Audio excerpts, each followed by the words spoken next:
Hello বন্ধুরা, আমি কেয়া।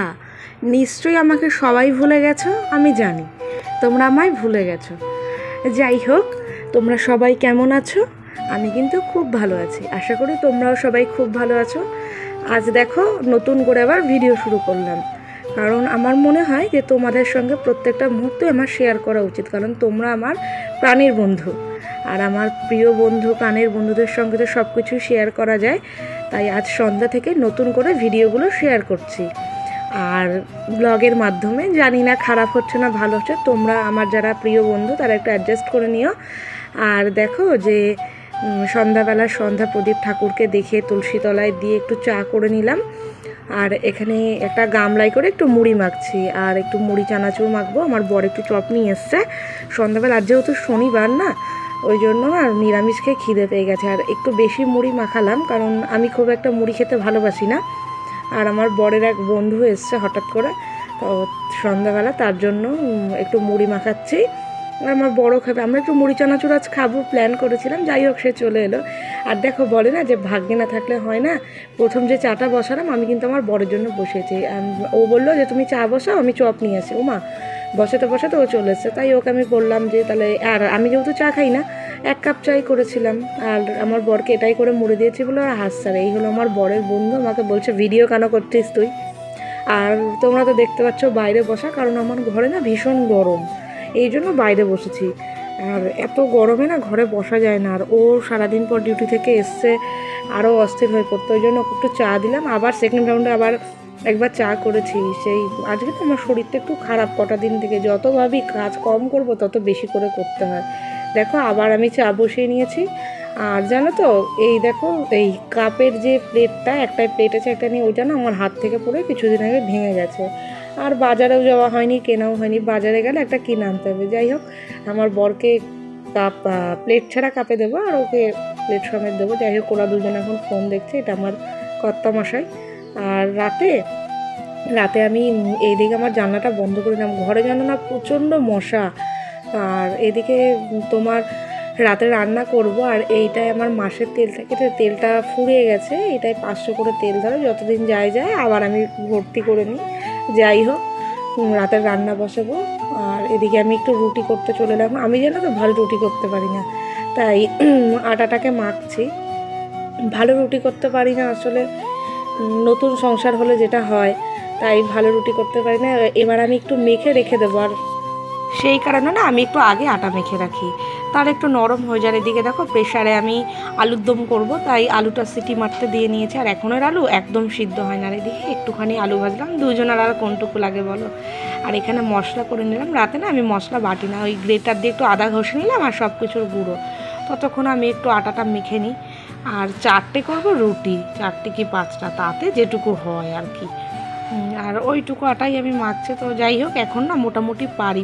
প্রথম জানো তো, যখন রুটি করতাম একদম শক্ত পাঁপড়ের মতন হতো। আমার বরের তো একদিন খেয়ে পেটে ভরেনি, কী করা যাবে, এখন না পারলে তো ওইভাবেই করতে হবে। আর এই দেখো আলুর দমটা একদম কষা কষা করবো। আর আমি আমার মায়ের কাছ থেকে শিখেছি যে যতক্ষণ না তোমার আলুর গায়ে মশলা উঠে যাবে লেগে, ততক্ষণ কষানো হয়নি। তাই আমি চেষ্টা করছি সেভাবেই কষিয়ে নিতে। আর এই দেখো সম্পূর্ণ তেল উঠে গেছে, আর আলু একদম শুকিয়ে গেছে। আর আমি আলুর দমে এবার একটু জল দিয়ে নেব, সামান্য জল। রুটির সঙ্গে খুব একটা ঝোল ভালো লাগবে না, একদম গামাখা করে করব, যাতে রুটির সঙ্গে খাওয়া যায় সেই রকম করে। আলুর দম যাকে বলে, আলুর আর ঝোল করে দিলে তো আলুর তরকারি হয়ে যাবে। যাই হোক, আমার আলুর দমটা হয়ে গেল। চলো এবার রুটিটা বেলে নিই। রুটিটা বেলা হয়ে গেলে রুটি করে নেবার। এদিকে প্রচণ্ড আমার মশায় কামড়াচ্ছে আর প্রচণ্ড গরম। যাই হোক, আমি রুটিটা বেলে নিচ্ছি। আর বুঝতেই পারছো যে আমি রুটিও ভালো বেলতে পারি না। যাই হোক, এখন নতুন তো একদিন নিশ্চয়ই আমি সব শিখে যাব। যাই হোক, আস্তে আস্তে করি। আর জানো তো, আমার ট্রাইপডটা আমাদের বাড়িতে আছে, সেই কারণে তোমার ছোট্ট একটা কৌটোর ওপরে আমি ফোনটা রেখে না, একটা ছোট্ট সেই 10 টাকা করে স্ট্যান্ড পাওয়া যায়, ওইগুলোর মধ্যে করে আমি রেখে ভিডিও করছি। আর আমি একবারে সব রুটিগুলো বেলে নেব, তারপর করব, কারণ আমি ওই একটা করে বেলে ওইভাবে করতে পারি না, আমার খুব তাড়াহুড়ো লেগে যায়। যাই হোক, আস্তে আস্তে করি, আস্তে একদিন আমি সব শিখে যাব। এখন প্রথম প্রথম তো একটু কষ্ট হচ্ছে, তবে একদম প্রথম যেমন অসুবিধা হতো তেমনটা এখন আর হয় না। আর এখন কিন্তু রাত প্রায় 10টা বাজে। এই দেখো আমি বসিয়ে নিয়েছি ওইদিকে, ওই চাটুটা একটু গ্যাসটা কমিয়ে দেবো, দিয়ে তোমার রুটিটা ওইখানে হালকা করে ভাজবো। আর আমি না প্রথম দিন বুঝতে পারতাম না, জানো তো, প্রথম দিন বেশি করে ভেজে ফেলেছি, তারপর সেক্ষেত্রে একদম কড়কড়া পাঁপড়ের মতন হয়ে গেছে। তারপর একদিন আমার মাসির সঙ্গে গল্প করতে করতে মাসি বলল যে এরকম রুটি নাকি কম ভেজে তারপর সেঁকতে হয়, তাহলে ঠিক হয়। আর এখন মোটামুটি ঠিক হয়। এখন আবার কি হয় দেখি কি একই রুটি করছি একই আটা মেখে, কোনোটা গরম, গরম বলছি, কোনোটা নরম হয়, কোনোটা শক্ত হয়। কেন যে এমন হচ্ছে, কবে যে সব ঠিক হবে জানি না। আর এইখানে না আমি নিচে বসে রান্না করি, খুব অসুবিধা হয়। ইচ্ছা আছে একটা তাক করবো। যাই হোক, দেখো আমার প্রথম রুটিটা হয়ে গেছে, এটাকে দিয়ে নিলাম গ্যাসের উপর, জানি না ফুলবে কিনা। ওই একটু একটু ফুলছে, দেখো, যেই ফোলে না আনন্দ হয়। আজ অব্দি একটা রুটি এই এতদিনে শুধু সেই গোল ব্যাঙের মতন ফুলেছিল, ভালো করে ফোলেনি। আর অনেক রাত হয়ে যাচ্ছে, আমি এবার তাড়াহুড়ো করছি। আর 5 রুটি আমার বর দুটো খাই, আমি দুটো খাই, আর বিড়ালের জন্য একটা করি। আর বিড়াল যদি ভুল বললাম, বিড়ালের জন্য একটা করি, আর যদি খেয়ে নিই তাহলে বিড়ালকে অন্য কিছু দিই।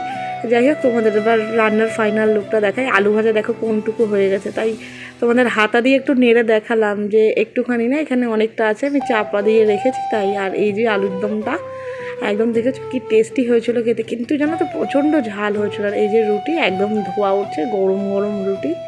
আজকে রুটিটা মোটামুটি খারাপ হয় না। আর এখানে কী রান্না করছি বলো তো, মজা করলাম, রান্না না, এখানে যেই ন্যাকড়াগুলো দিয়ে আমি সব সময় কড়াই ঠড়াই মুছি, গ্যাসটা মুছি, সেটা না তেল তেল হয়ে যায়, তো ওটাকে এমনি তোমার সার্ফে দিলে ঠিক হয় না, তাই একটু গরম জল করে সার্ফ দিয়ে ফুটিয়ে নিলাম। এটাকে এখন রাখবো, যেই কাচবো পরিষ্কার হয়ে যাবে।